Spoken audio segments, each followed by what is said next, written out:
The question is, why do you need to be a good colleague? Now, this might seem rather obvious because to be a good colleague in many ways is just to simply be a good human, okay? And it's always a good practice to be a good human, okay?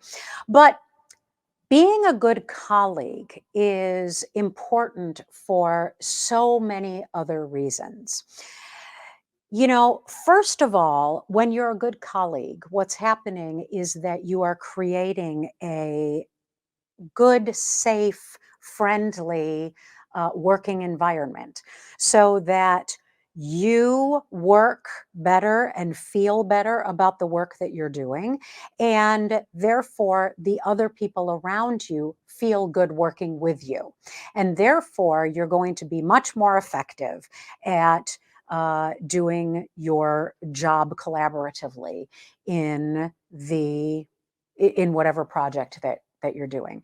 Because you want to remember that 90% of the time as a musician, as a singer, you are working with other musicians or other people in other positions like directors or conductors or coaches or teachers or costumers or set designers, whatever it is. You're working with other people, and so you need to be part of a harmonious work environment so that the work is fun and safe and efficient and productive. Okay. What does it mean to be a good colleague? Well, first of all, it means to be friendly, helpful, supportive.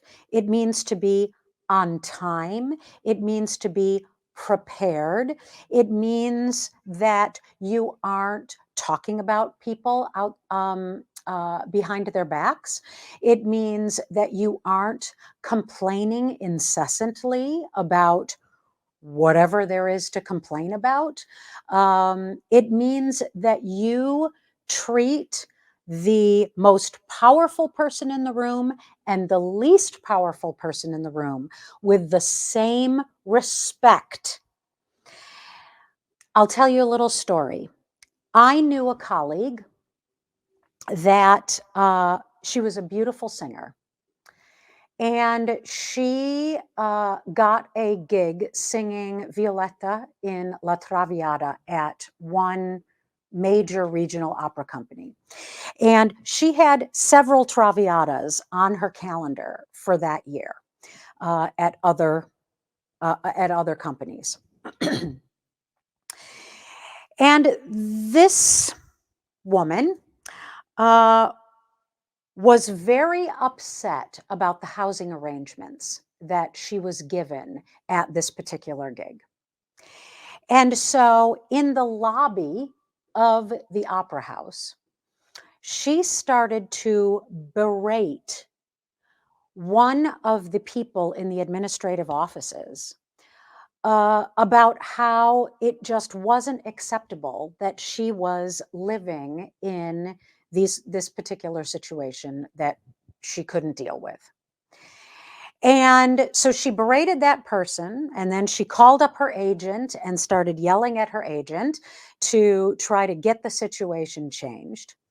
And then, of course, this behavior starts getting around in the company, and everybody then is sort of on pins and needles as to what to do and how to deal with this woman and how not to get her pissed off. Um, and it became an uncomfortable situation. So everybody was sort of on pins and needles working with her in this production. But even more than that, even worse than that, what ended up happening was that the general director of the company, of course, knew about this behavior. And he called up the company of her next gig. He knew them very well. He told that company how this woman had acted. And then that company ended up replacing her because they didn't want to deal with that kind of diva behavior. So, needless to say, being a diva or a divo will never, ever pay off. Okay. Yes, you have to look out for yourself. Okay. Yes, you have to protect yourself in the way that you need to protect yourself. However, you need to treat other humans with kindness, dignity, and respect because your career depends on it.